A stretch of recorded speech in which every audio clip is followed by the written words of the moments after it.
Next हमें discuss करना है डॉपलर इफेक्ट।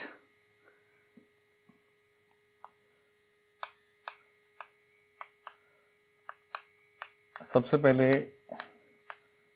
ये पॉइंट समझेंगे कि डॉपलर इफेक्ट है क्या। कोई भी सोर्स जब वेव प्रोड्यूस करता है लाइक साउंड वेव, और ऑब्जर्वर उस वेव को ऑब्जर्व करता है, रिसीव करता है, तो जो frequency of the wave emitted by the source है वही फ्रीक्वेंसी ऑब्जर्वर रिसीव करता है। Means what is the number of oscillations पर सेकेंड। लेकिन ऐसा तब होता है जब सोर्स और ऑब्जर्वर के बीच में कोई रिलेटिव मोशन ना हो। मीन्स अगर कहीं सोर्स और ऑब्जर्वर के बीच में जो सेपरेशन है वो विद टाइम चेंज हो रही है, means either that gap between source and observer is decreasing with time or increasing with time. If the gap is changing with time, then frequency observed by the observer is different from the frequency emitted by the source. We use the terms real and apparent. Frequency observed by the observer is not real but apparent if the distance between source and observer is changing with time, or we can say when there is relative motion between source and observer. This effect is known as Doppler's effect. As explained by Doppler, so known as Doppler's effect. तो इस topic में हमें कोई real frequency due to the relative motion apparent क्या observe होगी ये बात discuss होती है।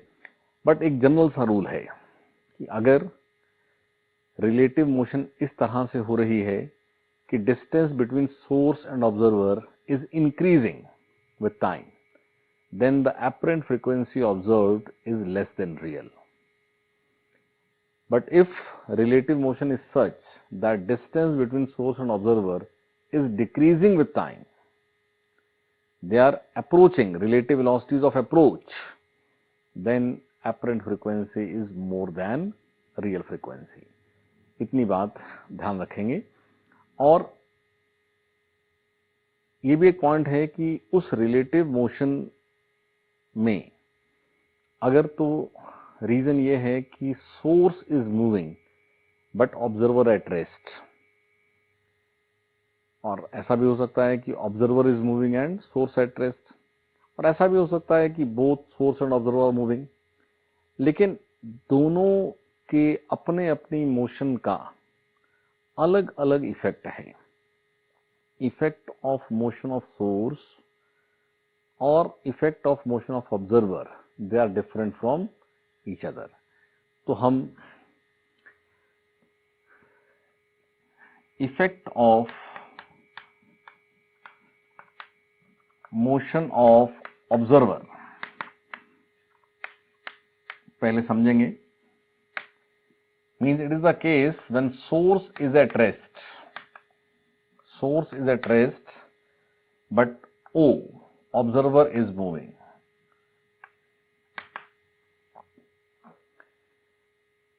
जैसे सपोज ये ऑब्जर्वर किसी वेलोसिटी से टुवर्ड्स सोर्स मूविंग है। देखो, मोशन हमेशा स्टडी हो रही है with respect to ground. So when I say source is at rest, means it is at rest with respect to ground. Observer is moving, it is moving with respect to ground. तो इसकी velocity कुछ है, suppose vo, ठीक है। तो अगर source is emitting new vibrations per second, तो source से ऑब्जर्वर का, मान लो लेट अस सपोज कि observer is at rest initially. एक बार ऐसे समझ लेते हैं कि ऑब्जर्वर मूविंग नहीं है, रेस्ट में। तो वन टाइम पीरियड में जो डिस्टेंस मूव होता है it is wavelength and one time period is one oscillation. तो कितनी वेवलेंथ्स इस S और O के बीच में आ सकती हैं, उतना नंबर ऑफ ऑसिलेशंस से ये फिल अप होगा गैप। यानी सोर्स ने वेव को एमिट करना शुरू किया, but after some time observer will start receiving the vibration, क्योंकि इस डिस्टेंस को ट्रेवल करने में ही वेव को, साउंड को टाइम लगेगा। या आप ऐसा कह सकते हैं कि इस डिस्टेंस में वाइब्रेशंस फिल अप हो जाएंगे और फिर ये रिसीव करना शुरू करेगा। मान लो यहां 100 वाइब्रेशंस पर सेकंड एमिट होते हैं और ये डिस्टेंस ट्रेवल करने में 1000 टाइम पीरियड का टाइम लग जाता है। इसका मतलब होगा कि 1000 वाइब्रेशन इस स्पेस में फिल अप होंगे, then observer will start receiving the vibration.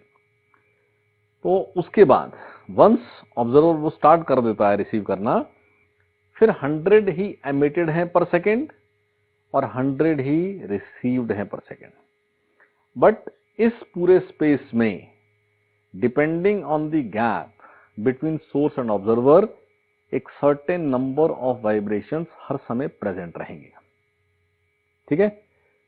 तो जिस समय ऑब्जर्वर इस सोर्स के नियर मूव होने लगता है या अवे जाने लगता है, जैसे नियर मूव होने लगेगा तो एक सेकेंड में जितना ये डिस्टेंस मूव कर जाएगा उतने डिस्टेंस में जितने वाइब्रेशंस प्रेजेंट होंगे वो ये एक्स्ट्रा रिसीव कर जाएगा।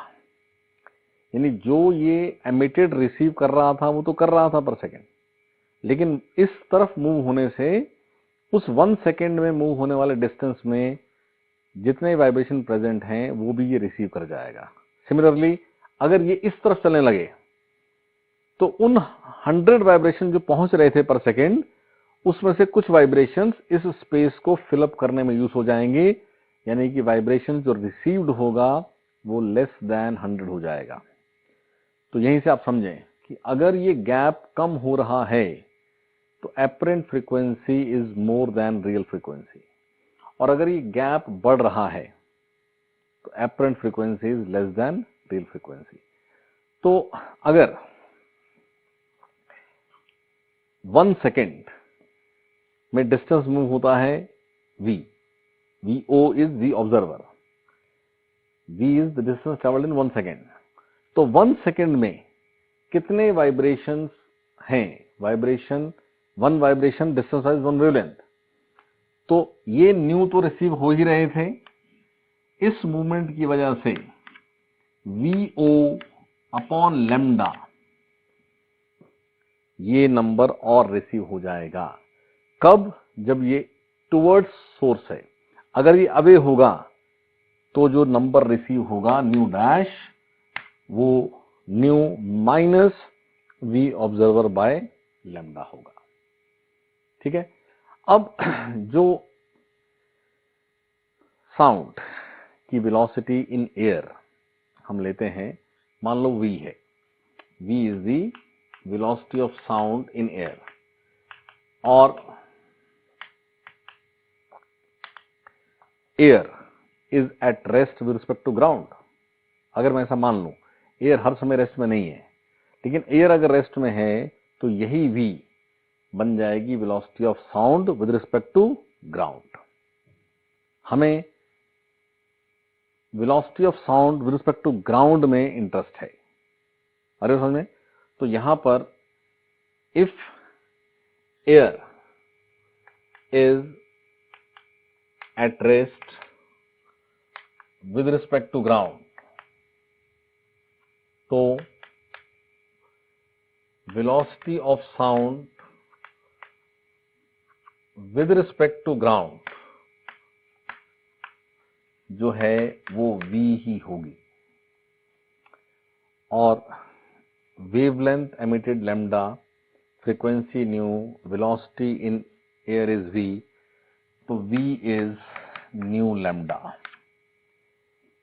यहां इस एक्सप्रेशन में लैम्डा को v बाय न्यू से रिप्लेस करें तो रिजल्ट आता है it is nu plus vo by v times nu, यानी nu dash is nu common 1 plus vo by v।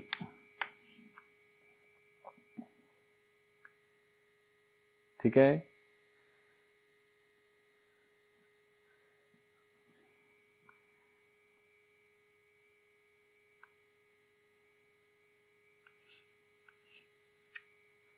New dash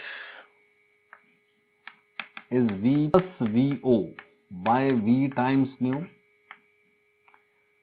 अगर ऑब्जर्वर टुवर्ड्स दी सोर्स जा रहा है और सोर्स है एट रेस्ट, लेकिन यही nu dash v minus vo by v times nu हो जाएगा if observer is going away from the source. ये दोनों एक्सप्रेशंस आपको याद रखने हैं। हमें डॉपलर इफेक्ट पर जो हमारा नीट एग्जाम है उसमें तो कोई एक्सप्लेनेशन तो नहीं पूछता है, कोई न्यूमेरिकल्स बनने हैं, तो वो आपके पास इन पर बेस्ड है। आप इस बात को कैसे याद रखेंगे, जैसे मैंने इनिशियली बताया कि एपरेंट फ्रीक्वेंसी को मोर देन रियल होना है जब ऑब्जर्वर ने पास आना है। तो यहां ध्यान रखें, यहां v प्लस vo न्यूमरेटर में है, numerator is more than denominator, तो न्यू डैश ने होना है ना मोर देन न्यू, तो कब प्लस आना है when observer is going towards, और यहां numerator is less than denominator, तो कब माइनस आना है when observer is going away. यानी आप इसको कंबाइंड करके भी लिख लेते हो कि nu dash it is v plus minus vo by v times nu. Plus vo लेना जब observer towards the source moving हो, माइनस vo लेना जब ये अवे मूविंग हो। ठीक है, और इसी के साथ ये भी समझना है कि ये सोर्स रेस्ट में है, किसी मूवमेंट पर ऑब्जर्वर तो मूविंग है, किसी मूवमेंट पर ऑब्जर्वर और सोर्स को ज्वाइन करने वाली जो लाइन है, ऑब्जर्वर यहां है उस मूवमेंट पर, तो लाइन ये है। अभी जो हमने केस लिया है उस केस में उस मूवमेंट पर जो लाइन ज्वाइनिंग है उसी के अलोंग ये vo है। ठीक है, मतलब ये vo वैल्यू वो वेलोसिटी ऑफ ऑब्जर्वर है जो उस इंस्टेंट पर लाइन ज्वाइनिंग के अलोंग डिस्कस होती है, आइदर टुवर्ड्स और अवे। बिकॉज आपको ऐसा कभी केस दिया जा सकता है कि ऑब्जर्वर जो मूविंग है वो इस डायरेक्शन में मूविंग है u स्पीड से, और सोर्स यहां रेस्ट में था, तो what is the apparent frequency received, तो यहां vo क्या पुट होगा, उस इंस्टेंट पर इस u ऑब्जर्वर की u का इस लाइन के अलोंग जो कंपोनेंट है, अगर मान लीजिए उस इंस्टेंट पर ये एंगल थीटा है, तो vo will be taken as u cos theta.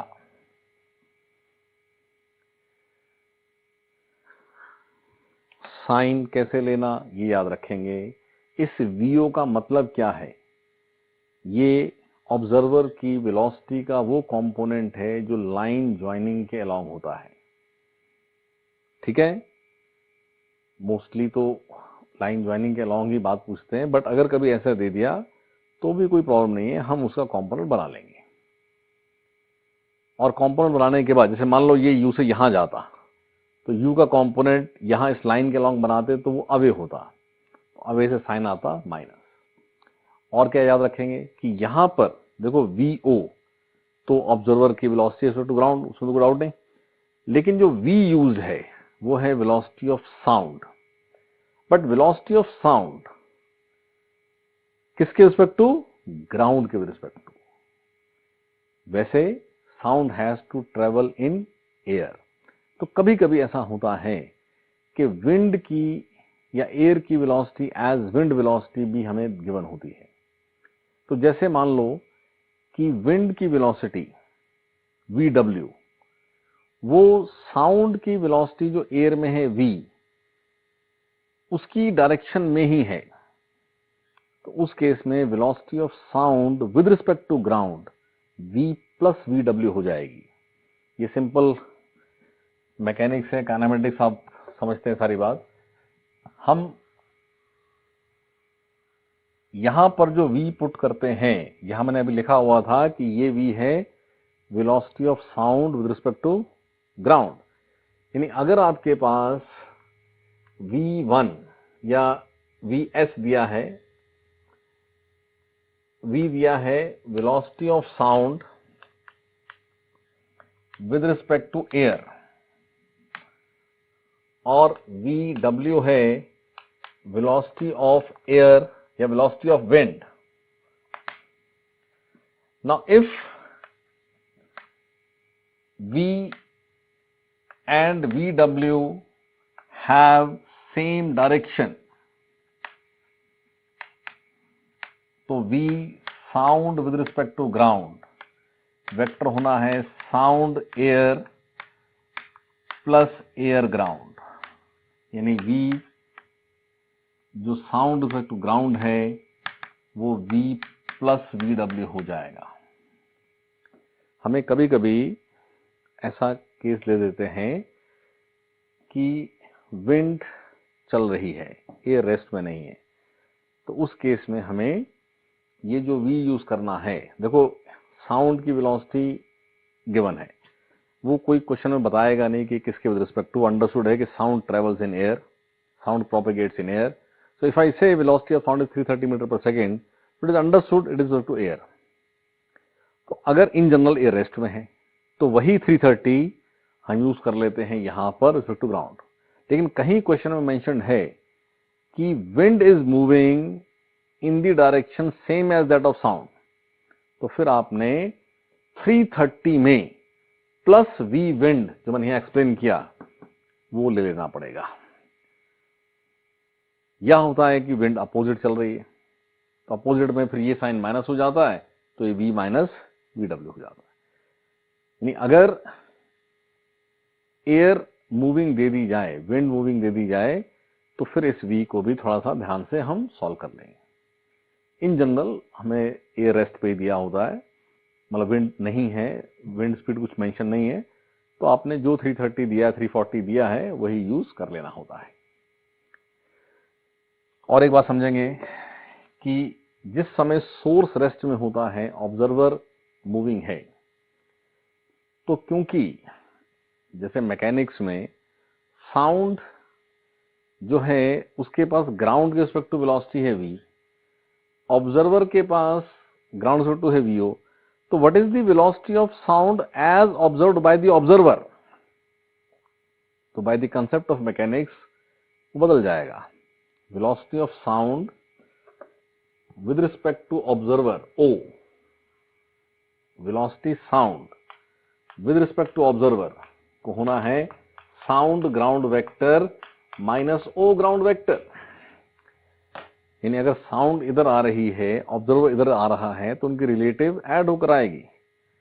यानी इस केस में फ्रीक्वेंसी तो एपरेंट ऑब्जर्व होती ही है, साथ ही साथ वेलोसिटी ऑफ साउंड भी डिफरेंट फ्रॉम रियल यानी कि एपरेंट ऑब्जर्व होती है। When source is at rest and observer is moving, then frequency observed is apparent, velocity observed is apparent, wavelength observed is real।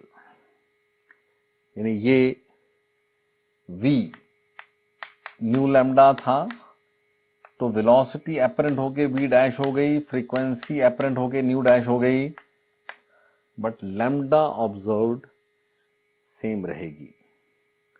तो एपरेंट वी और apparent nu dash और lambda, real V, real frequency, lambda. ठीक है, ये बात additional साथ में ध्यान करनी है। This is effect of motion of observer. Next case, effect of motion of source.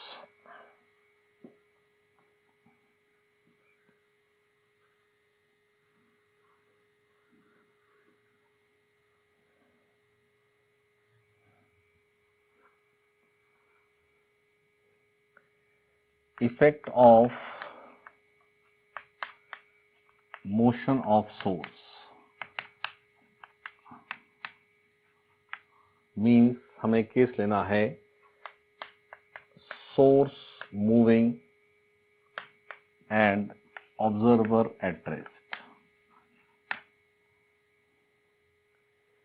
तो ये O at rest, और यहां ये ले लीजिए सोर्स, और इस लाइन के अलॉन्ग सपोज ये है moving Vs, this S stands for source. तो इस केस में देखो, ऑब्जर्वर तक जो भी यहां वेव्स की फॉर्म में है, जिस समय सोर्स मूव होने लगता है तो जो पार्टिकल्स वाइब्रेटिंग हैं बिटवीन सोर्स एंड ऑब्जर्वर, कहीं कहीं ये मूव होता हुआ सोर्स उन्हीं पार्टिकल्स को क्लोज होने लगता है। यानी जो आपके पास यहाँ वेवलेंथ है, वो वेवलेंथ ही मॉडिफाई हो जाती है। जैसे सपोज ऐसा मान लें कि रियल फ्रीक्वेंसी जो है वो न्यू है, means it is the number of vibration पर सेकेंड, और वेलोसिटी ऑफ साउंड ये v है। तो थोड़ी देर के लिए अगर मैं मानूं कि इस सोर्स और ऑब्जर्वर के बीच में v मीटर गैप था, तो ये डिस्टेंस ट्रेवल होता है 1 सेकेंड में। तो 1 सेकेंड में कितने वाइब्रेशंस होंगे इस स्पेस में? आंसर है न्यू वाइब्रेशंस। ठीक है, लेकिन इस v से v upon new is what? Lambda. लेकिन अगर ये मूविंग है तो 1 सेकेंड में ये डिस्टेंस v 1 सेकेंड में ट्रेवल करेगा vs, और जिससे ये गैप जो बचेगा वो बचेगा v माइनस vs। यानी कि इस पूरे गैप में जो न्यू वाइब्रेशंस थे उनको अब इतने ही डिस्टेंस में कहीं आ जाना है, which means the wavelength gets modified.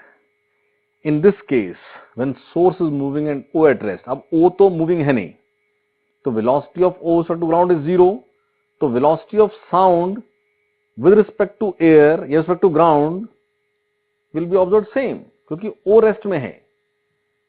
तो इस केस में velocity observed is real and wavelength observed is apparent। wavelength observed is apparent, और वो क्या होनी है? लैम्डा डैश होनी है v minus vs upon new, v minus vs upon new. और इस लैम्डा डैश से, because v observed is real, तो वही v था न्यू लैम्डा, और वही v है न्यू डैश लैम्डा डैश। हमारा एम है एक्सप्रेशन फॉर एपरेंट फ्रीक्वेंसी बनाना, न्यू डैश बनाना। तो लैम्डा डैश यहां इस v equal to nu dash, यहां लैम्डा डैश पुट कर दें, तो v minus vs upon nu, which means nu dash is V upon V minus Vs into nu। यानी अगर ये सोर्स इस तरफ ना जाकर इस तरफ जाता तो ये गैप जो V था ये बढ़ के V प्लस Vs हो जाता, और तब जो लैम्डा डैश होता वो V plus Vs by nu हो जाता। तो आप देखें, when source is coming towards, तो एक्सप्रेशन में ये माइनस आ रहा है, denominator is less than numerator, so nu dash is greater than nu. ठीक है, जब गैप ने कम होना है तो apparent is more than real. ये अवे जाएगा तो एक्सप्रेशन यही रहता है, यहां डिनोमिनेटर में V माइनस Vs की जगह V प्लस Vs आ जाता है। तो ये सोर्स के केस में expression of nu dash, it is V upon V plus minus Vs into nu. Denominator में plus minus Vs, this Vs is V of source, और यहां कब प्लस लेना कब माइनस लेना, अगर सोर्स टुवर्ड्स जा रहा है तो न्यू डैश को ग्रेटर देन न्यू होना है तो यहां माइनस आएगा, सोर्स अवे जा रहा है तो न्यू डैश को लेस देन न्यू होना है तो यहां पर प्लस आएगा। ये बात आपको याद रखनी है, जैसे ऑब्जर्वर का केस याद रखना है वैसे ही सोर्स का केस याद रखना है। और साथ में ये बात याद रखनी है कि फ्रीक्वेंसी तो दोनों ही केस में एपरेंट है, हमने फ्रीक्वेंसी के एक्सप्रेशंस भी बनाए, ये एस मूविंग ओ रेस्ट, ठीक है, और एस रेस्ट ओ मूविंग का न्यू डैश था V plus minus VO by V times nu. Frequency दोनों केस में एपरेंट है, इस केस में वेवलेंथ भी एपरेंट है, बट इस केस में वेवलेंथ एपरेंट नहीं है। इस केस में velocity of sound observed is apparent, इस केस में velocity of sound observed is real. यानी यहां न्यू डैश एस मूविंग ओ रेस्ट में new dash lambda dash is same V, it is nu lambda, और इस केस में V dash is new dash lambda. यानी यहां अगर लिखना है तो ऐसे लिखेंगे कि lambda is V dash by new dash, and वही लैम्डा है V by nu. Lambda observed is real, यहां पर वेलोसिटी ऑब्जर्व्ड इज रियल, और फ्रीक्वेंसी दोनों में ही एपरेंट है। हमसे फ्रीक्वेंसी की बात ही ज्यादा पूछी जानी है, और ऑब्जर्वर के केस की तरह यहां भी याद रखना है कि जो इस एक्सप्रेशन में Vs लिखा हुआ है वो वेलोसिटी ऑफ सोर्स इस लाइन ज्वाइनिंग के अलॉन्ग है। यानी यहां भी अगर कहीं ये सोर्स इस डायरेक्शन में u स्पीड से चलता होगा और उस इंस्टेंट पर एंगल थीटा है तो Vs की वैल्यू u cos थीटा लेनी पड़ेगी, और वो u cos थीटा पुट होगा। यहां पर भी इस v का मतलब है velocity of sound respect to ground. यहां पर भी अगर विंड की वेलोसिटी दे दी है साथ में, फिर ये देखते हुए कि विंड की वेलोसिटी साउंड की डायरेक्शन में है कि अपोजिट है, यहां पर v प्लस VW या v माइनस VW लेना पड़ेगा, यहां पर भी और यहां पर भी। ये दोनों जगह v of sound respect to ground use किया हुआ है। तो ये सारी बात हमें डॉपलर इफेक्ट में एज रिजल्ट याद रखनी है, और इन दोनों को हम कंबाइंड करके भी लिख सकते हैं कि जनरल फॉर्मूला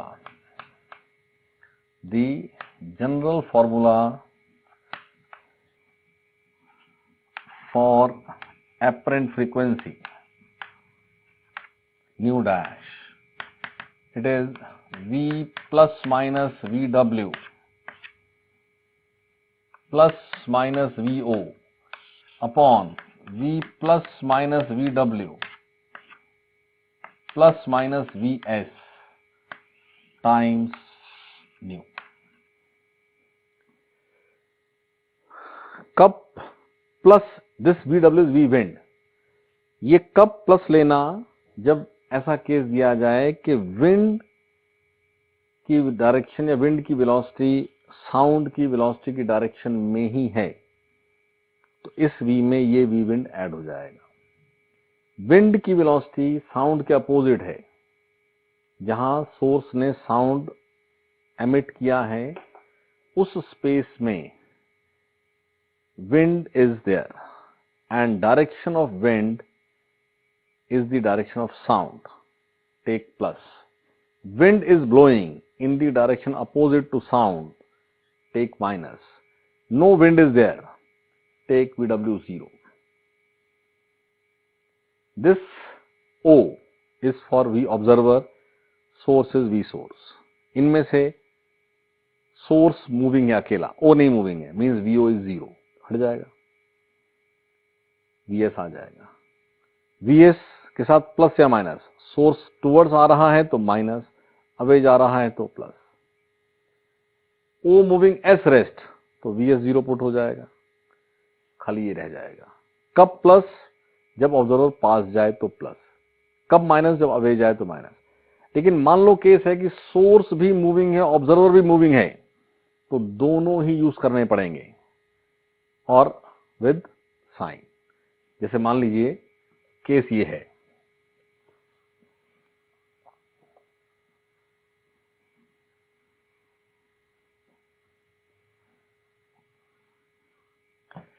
कि V विंड तो 0 है, ये सोर्स ये U1 से मूविंग और ये ऑब्जर्वर ये U2 से मूविंग, दोनों इस लाइन ज्वाइनिंग के अलॉन्ग ही गिवन है। तो new dash V observer is going towards plus U2, source is going towards upon V minus U1.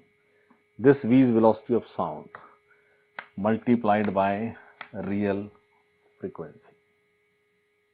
है समझ में? मान लो ये U2 इधर दिया है, तो observer is going away from source but source is going towards, तो ऑब्जर्वर के केस में माइनस।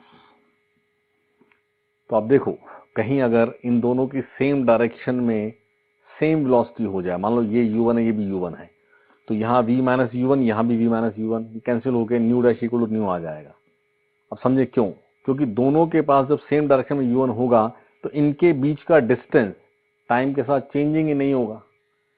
बेसिक बात क्या है, कब frequency observed is different from real, जब distance between S and O is changing with time.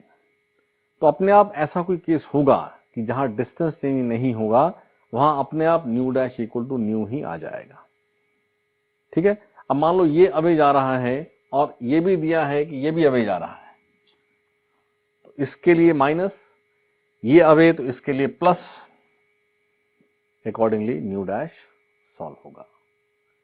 और अगर इस लाइन ज्वाइनिंग के अलॉन्ग ये U1 U2 नहीं है, सोर्स कहीं मूविंग है, ऑब्जर्वर कहीं मूविंग है, तो इंस्टेंटेनियसली उन दोनों की लाइन ज्वाइनिंग पर उनके जो कंपोनेंट्स बनेंगे, उन कंपोनेंट्स को as Vs as Vo treat किया जाता है। Clear?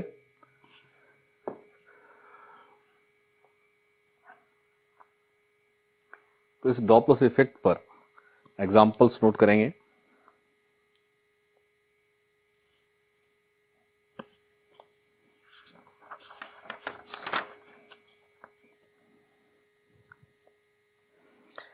A fast train moving at 40 meter per second passes by a stationary observer sounding a whistle of frequency 300 hertz. Full stop. If the velocity of sound waves is 340 meter per second, then what will be the change in apparent frequency of sound just before and just after the train passes by the observer?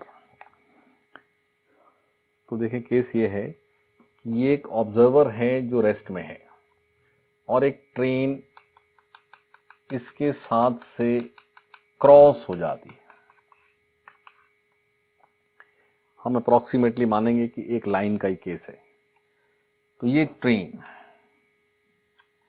Is emitting sound, so train is the source, और train की speed दी है 40 metre per second और velocity of sound दिया है 340 metre per second. O is at rest. तो पहले case ये है कि ट्रेन या source is going towards observer, और फिर जब इसके साथ से क्रॉस हो जाती है तो फिर ये केस बन जाता है source going away from the observer. यानी इस पार्ट में जब तक ट्रेन इसको अप्रोच कर रही है तब तक इसको एपरेंट फ्रीक्वेंसी मोर देन रियल सुनाई देगी, और क्रॉस हो जाने के बाद train is going away from the observer, तब इसको frequency less than real observe होगी। तो क्वेश्चन में वही पूछा है कि what is the change in apparent frequency, यानी जब ये इस सिचुएशन में एपरेंट फ्रीक्वेंसी सपोज है ν1 which is more than nu, और यहां apparent is ν2 which is less than nu. तो न्यू जो रियल फ्रीक्वेंसी न्यू है वो गिवन है 300 हर्ट्ज। तो ν1 observer is source is going towards, so 340 upon 340 minus 40 into 300, and ν2 it is 340 upon 340 plus 40 into 300, और ये ν1 ग्रेटर देन ν2 है।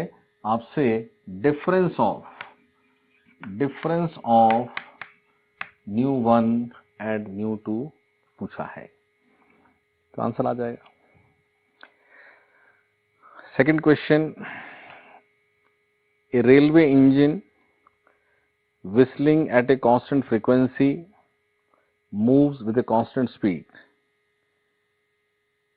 It goes past a stationary observer standing beside the railway track, and the frequency of sound heard by the observer is plotted against time. तो हमें 4 options given है, उनमें से हमें जो राइट ऑप्शन उस वेरिएशन को शो कर रहा है वो सेलेक्ट करना है। तो वो 4 ऑप्शंस क्या है, देखिए। जो एपरेंट फ्रीक्वेंसी ऑब्जर्व्ड है bye the observer with time, उसका ग्राफ दिया है। तो ये ऑप्शन नंबर 1 में ये ग्राफ है।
तो ये केस वही है जो हमने पहले किया कि एक railway engine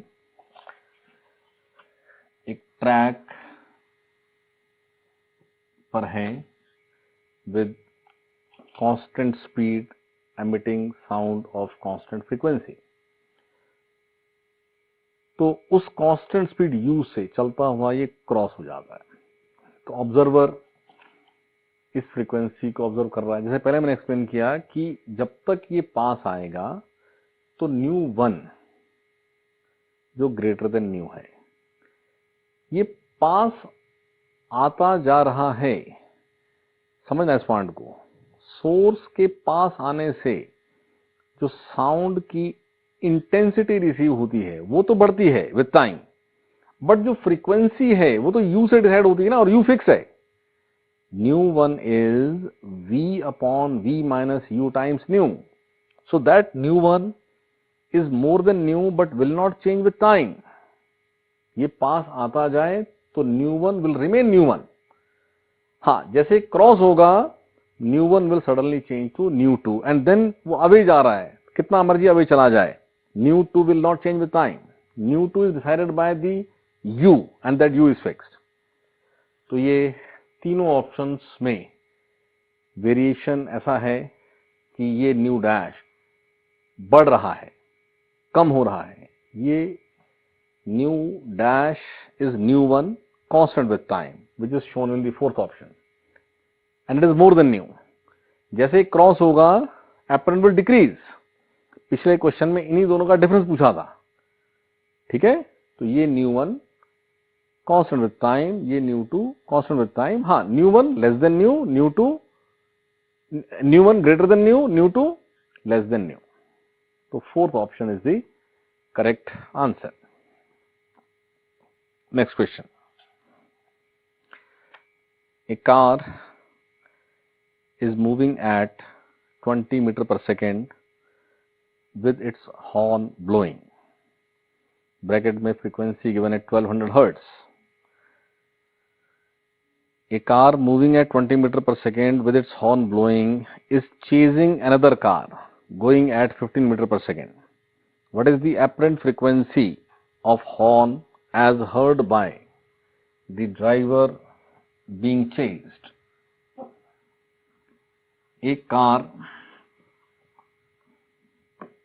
20 metre per second, ये कार 20 मीटर पर सेकेंड और ये कार चेजिंग का मतलब ही है कि ये सेम डायरेक्शन में होंगे। This is source going towards observer. इसमें फ्रीक्वेंसी रिसीव करनी है, ऑब्जर्वर इस कार में है, it is going away from the source. Line joining के अलॉन्ग मूवमेंट है।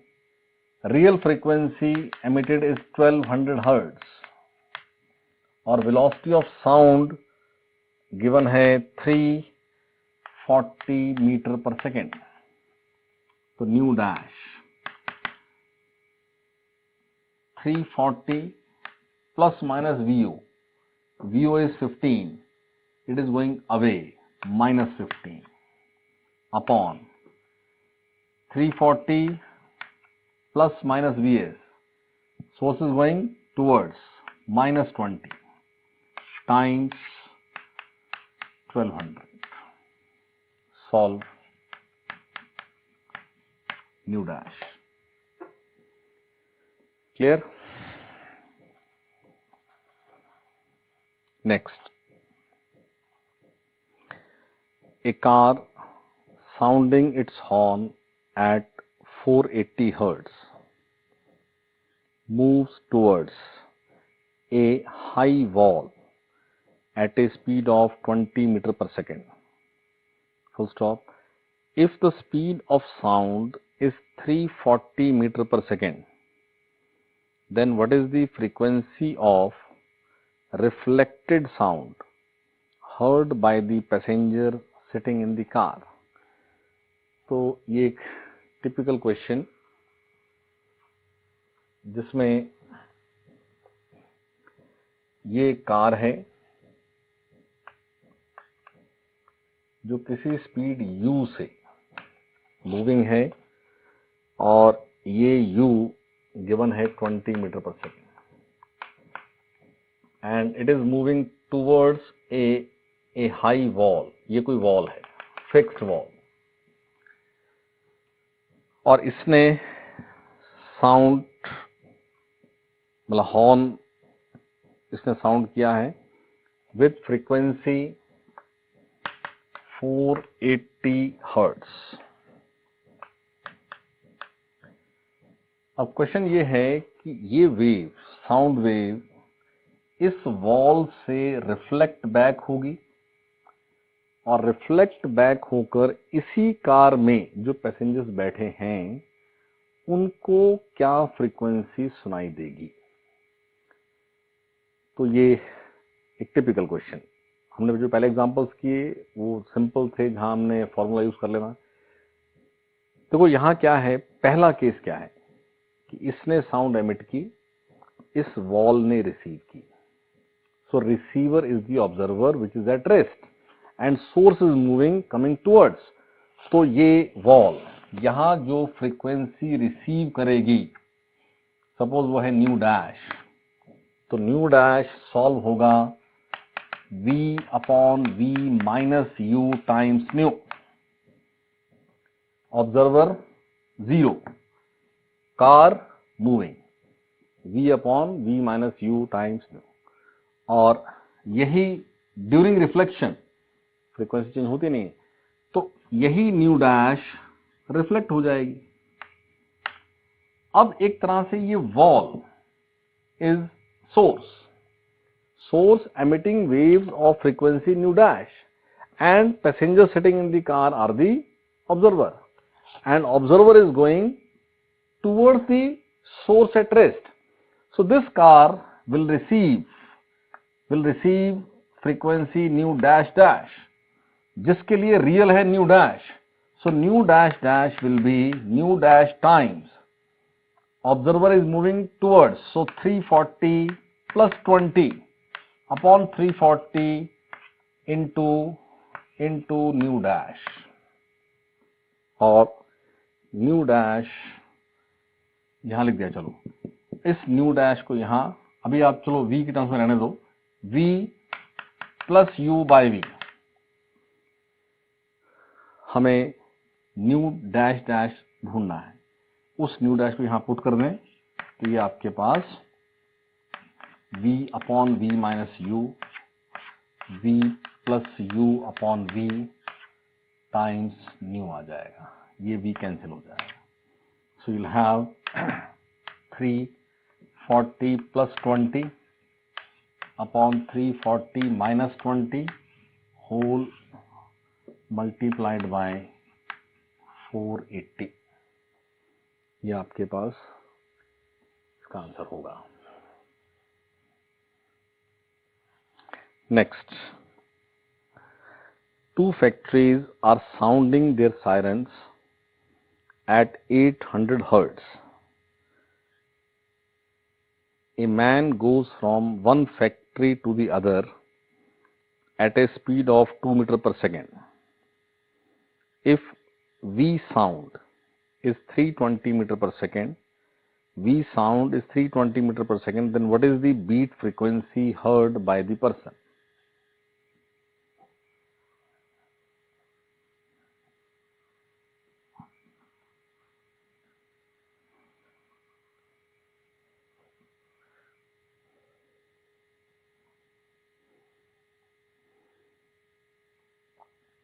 ये एक फैक्ट्री और ये एक फैक्ट्री,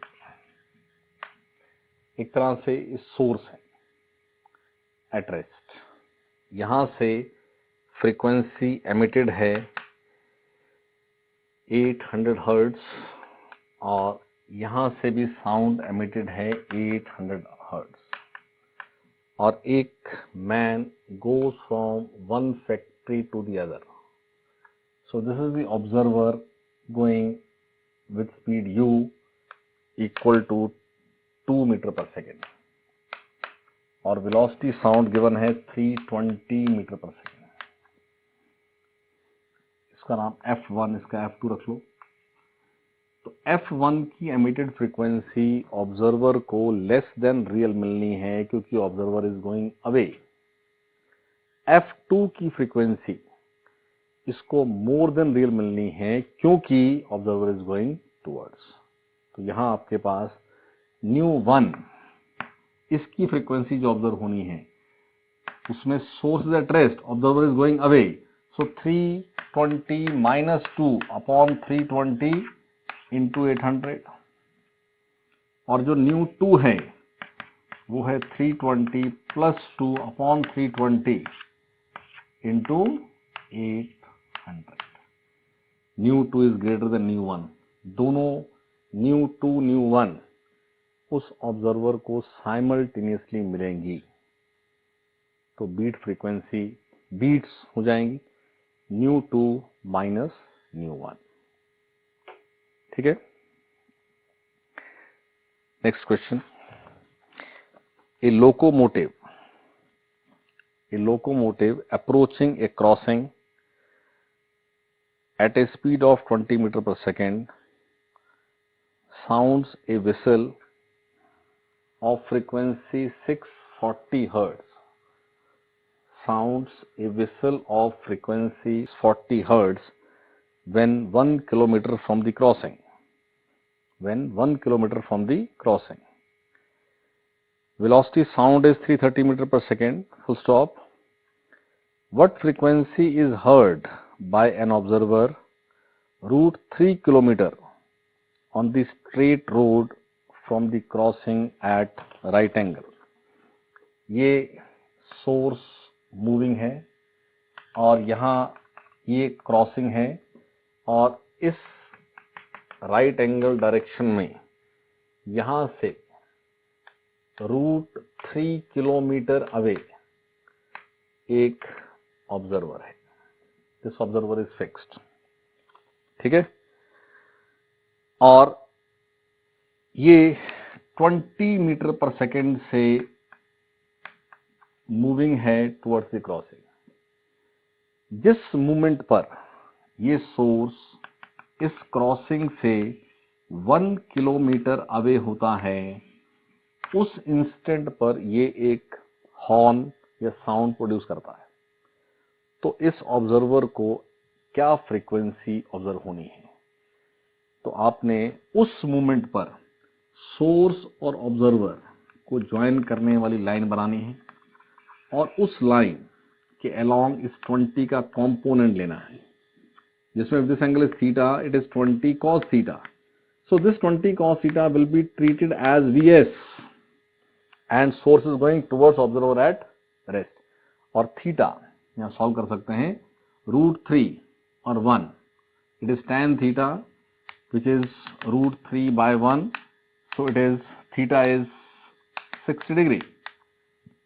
So 20 cos 60 becomes 10. तो आपके पास nu dash velocity of sound given है 330 upon 330 minus 10, और न्यू है 640।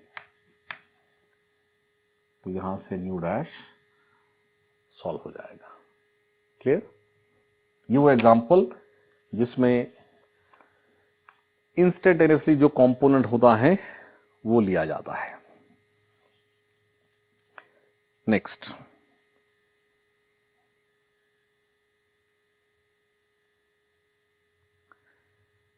an engine is moving on a circular path of radius 100 meter with a speed of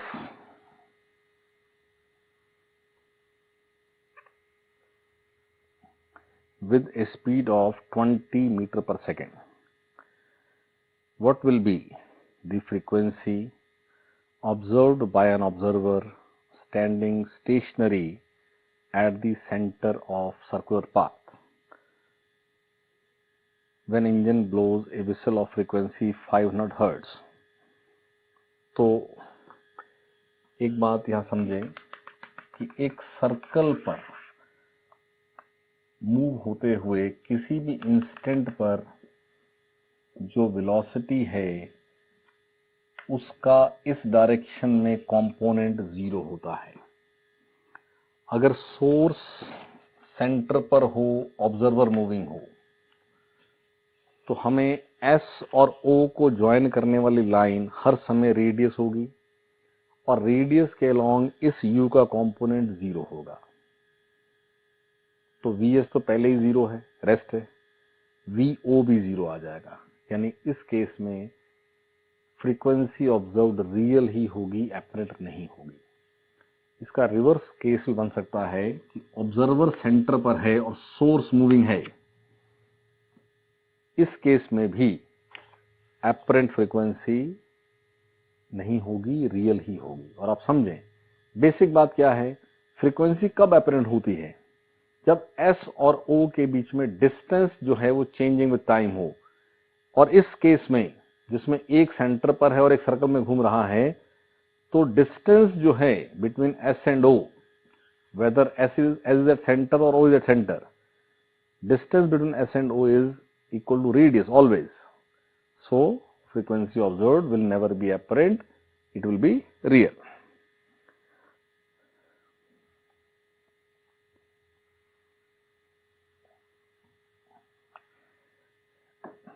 Next question है, a whistle emitting a sound of frequency 440 Hz is tied to a string of 1.5 meter length and rotated with an angular velocity of 20 radian per second in the horizontal plane. What will be the range of frequencies heard by an observer stationed at a large distance from the whistle? एक तरह से जो whistle है यानी source है वो horizontal plane में circle follow कर रहा है। सर्कल फॉलो कराने के लिए उसको एक स्ट्रिंग से विसल को हमने टाई कर दिया है और हम घुमा रहे हैं उसको। वो जैसा मर्जी केस बनाओ, बेसिक केस ये है कि source is moving in a circle with N angular speed of 2 radian पर सेकेंड। ठीक है, नहीं 20 रेडियन पर सेकेंड। और इस प्लेन में इससे लार्ज डिस्टेंस अवे कोई ऑब्जर्वर है तो उसको क्या फ्रीक्वेंसीज ऑब्जर्व होनी है? देखो, सोर्स घूमते हुए हर मूवमेंट पर सोर्स और ऑब्जर्वर को ज्वाइन करने वाली लाइन एक नई लाइन बनेगी। लेकिन क्योंकि ये रिपीटिशन है बार बार, तो आपके पास यहां एपरेंट फ्रीक्वेंसीज जो लेस देन रियल, मोर देन रियल, एक ना लिमिट आएगी। वही रेंज पूछी है। आप समझे इस केस को? जैसे मैं इस हॉरिजॉन्टल प्लेन को बोर्ड पे शो कर रहा हूं, ये प्लेन हॉरिजॉन्टल है, यहां ये इस सर्कल में वो सोर्स मूविंग है। तो आप फिगर से समझें कि इस प्लेन में इस सर्कल से लार्ज डिस्टेंस अवे कोई ऑब्जर्वर है। तो इस सर्कल पे मूव होते हुए इंस्टेंटेनियसली जब वो यहां होना है,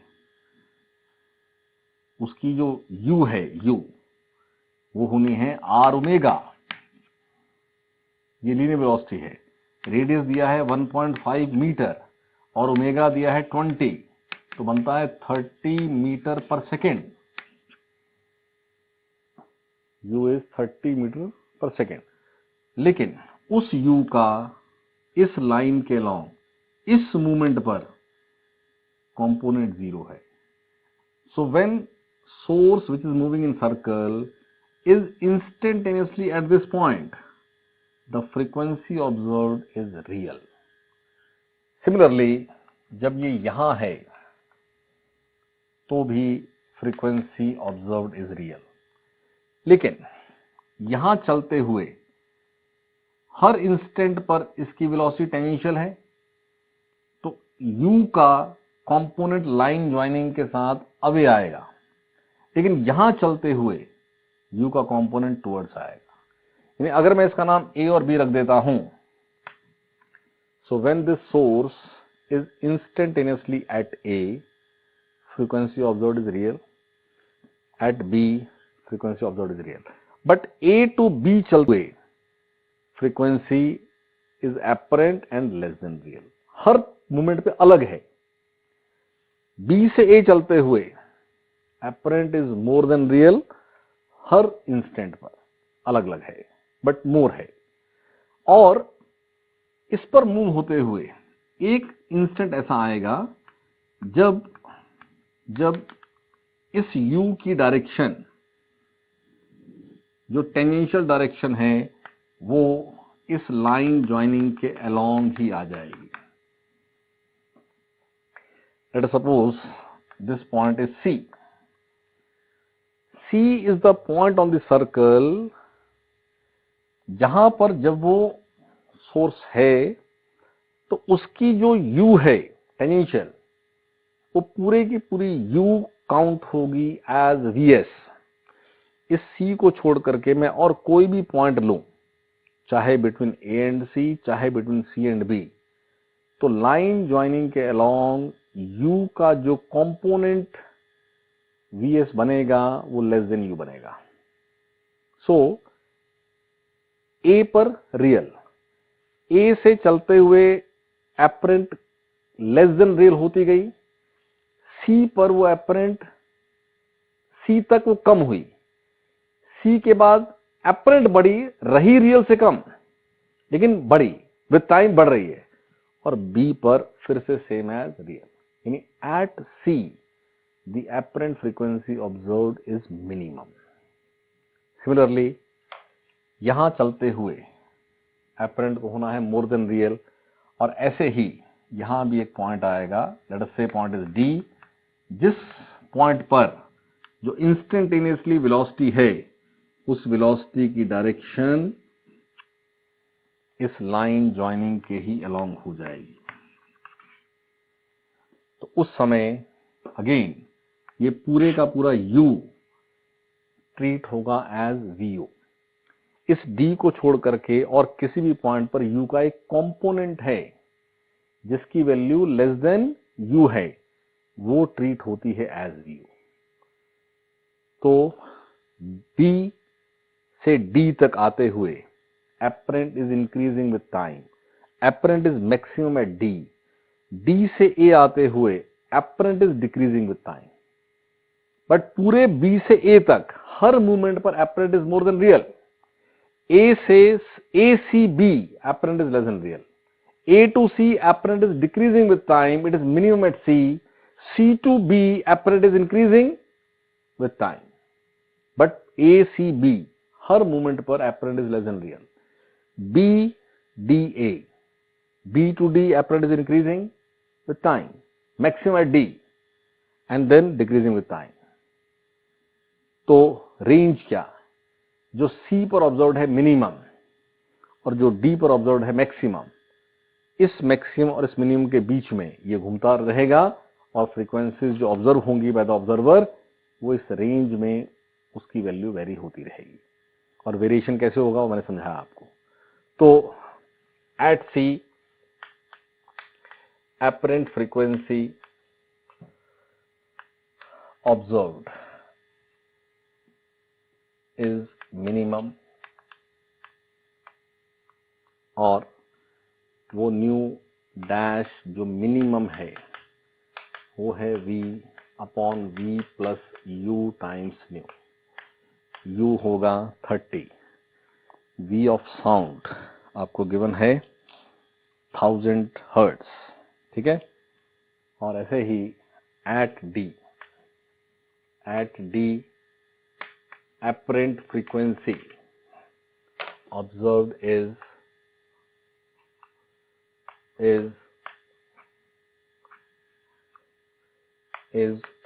maximum,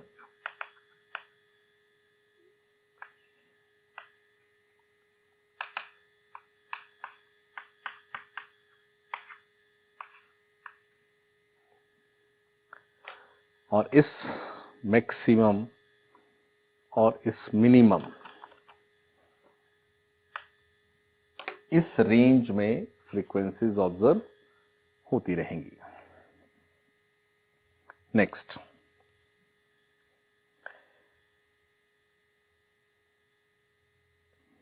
A source of sound is moving with a constant velocity of 20 meter per second, emitting a note of frequency 1000 hertz. What is the ratio of frequencies observed by stationary observer while the source is approaching him and after it crosses him? और velocity of sound आपको ले लेना है 340। तो ये case वही है जो पहले भी हमने किया।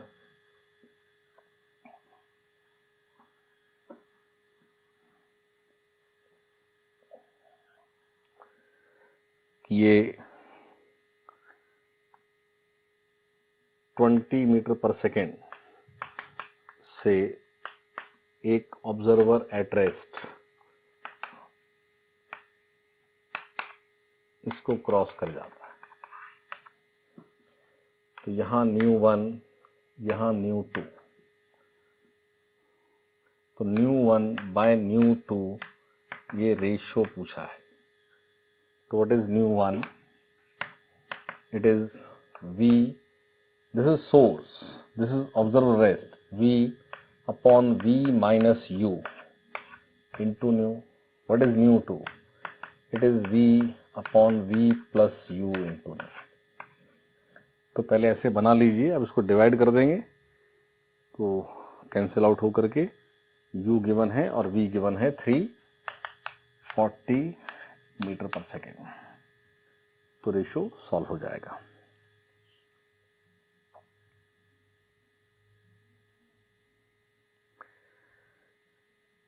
A table is revolving on its axis at 5 revolutions per second. A sound source of frequency 1000 hertz is fixed on the table at 70 centimeter from the axis. What is the minimum frequency heard by a listener standing at a distance from the table? Speed of sound is 352 meter per second. ये again वैसा ही question है जैसा हमने अभी किया था। 352 metre per second उस table पर सेंटर से कुछ R अवे वो सोर्स है। तो आपके लिए वो सोर्स एक सर्कल में मूव कर रहा है और ऑब्जर्वर लार्ज डिस्टेंस पर है। तो मिनिमम फ्रीक्वेंसी जैसे पहले एक्सप्लेन किया यहाँ C पर होगी जिस समय ये U है। तो U को सॉल्व करेंगे R ओमेगा से और लाइन ज्वाइनिंग में ये मिनिमम का केस बनता है। तो न्यू डैश मिनिमम ये R ओमेगा से सॉल्व करें तो R गिवन है 0.7 और 5 रिवॉल्यूशंस पर सेकेंड। तो into 5 into 22/7 into 2 it is 5 into 2 पाई। तो 0.7 तो 5 2 से 10 कैंसिल हो गया, 7 से 7 तो U आता है 22। तो new dash minimum it is source is going away 352 upon 352 plus 22 times new which is given 1000। ठीक है, ऐसे ही आपसे मैक्सिमम भी पूछ सकते हैं। Next, A motor car blowing a horn of frequency 124 hertz is moving with a velocity of 72 km per hour towards a high wall. What is the frequency of the reflected sound heard by the driver? तो same पहले भी हमने ऐसा example किया कि ये car जो कि 72 किलोमीटर पर आवर दिया है और 72 किलोमीटर पर आवर जो होता है वो 20 मीटर पर सेकेंड आ जाता है। 5/18 करेंगे तो ये U गिवन है 20 मीटर पर सेकेंड और ये है हाई वॉल। तो अगर फ्रीक्वेंसी न्यू एमिट होनी है तो यहाँ रिसीव होनी है न्यू डैश ही रिफ्लेक्ट होनी है, और यहाँ रिसीव होनी है न्यू डैश डैश। तो जैसे पहले किया था कि न्यू डैश क्या है, now source at rest, observer coming towards, so v plus u upon v times nu. Now this wall is emitting waves, wall is a source is at rest, observer going towards, so nu dash, sorry this is source। पहला case जो है वो है v by v minus u, observer is at rest। second case, observer is moving, so v plus u upon v times nu dash। ये nu dash यहां put करें तो new dash dash आ जाता है v plus u upon v minus u times nu। Clear? तो सब data given है, values put करके सॉल्व कर लेंगे। Next question is, a source of sound of frequency 256 Hz is moving rapidly towards a wall with velocity 5 meter. Speed of sound is 330 meter per second. Full stop. If observer is between wall and the source, then find the beats per second heard. ये एक wall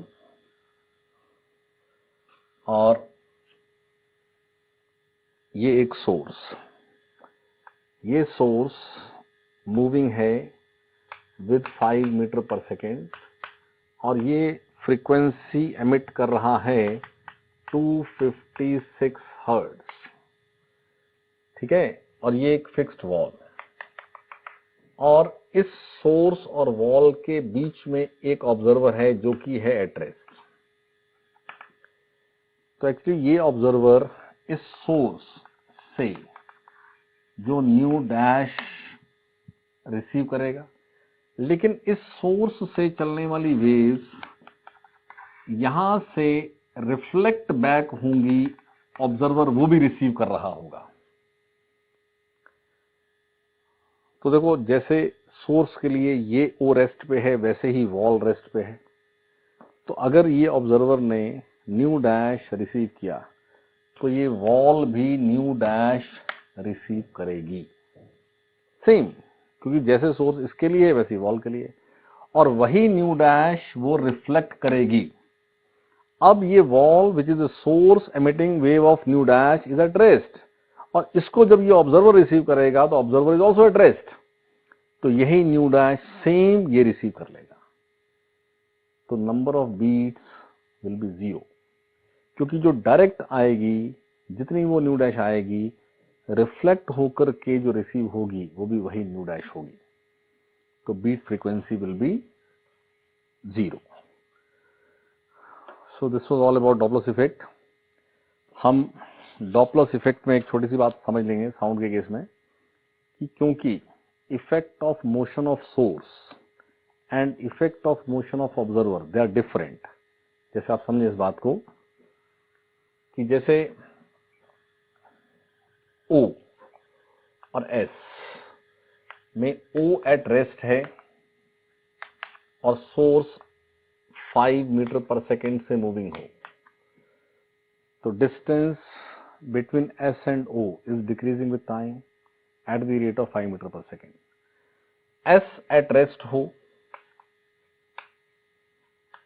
और observer moving हो at 5 meter per second,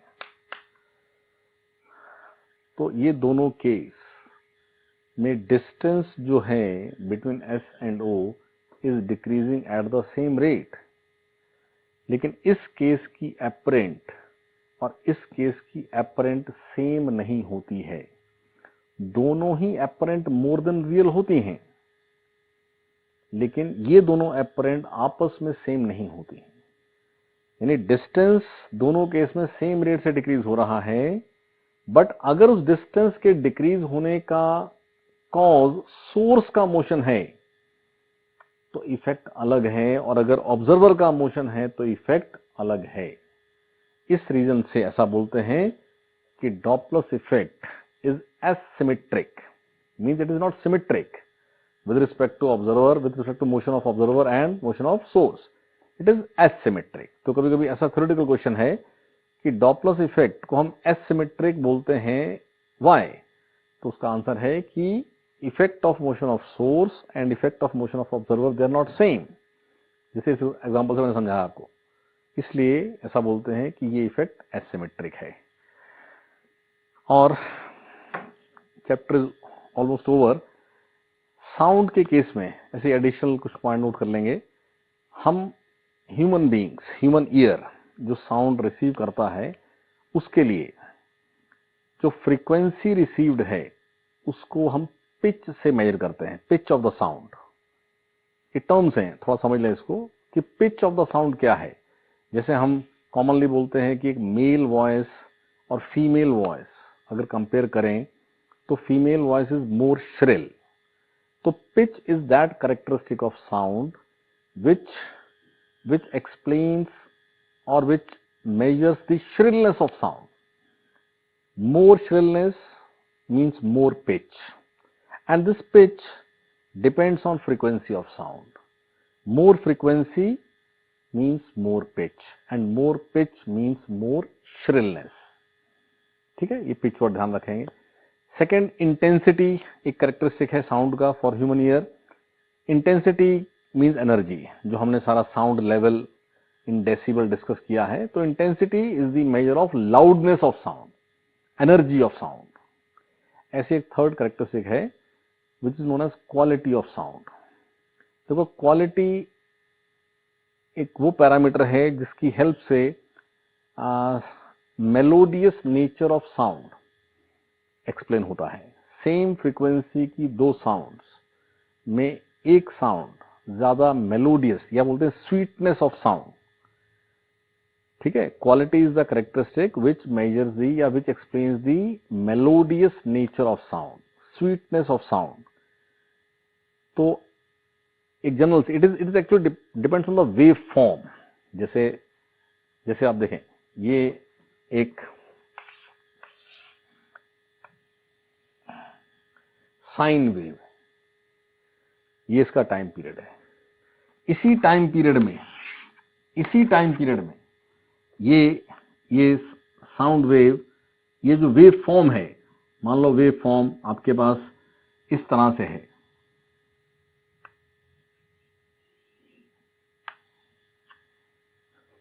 ये frequency same है but wave form is different. तो just theoretical बात समझनी है, हमें ऐसी कोई वेव फॉर्म आनी नहीं है।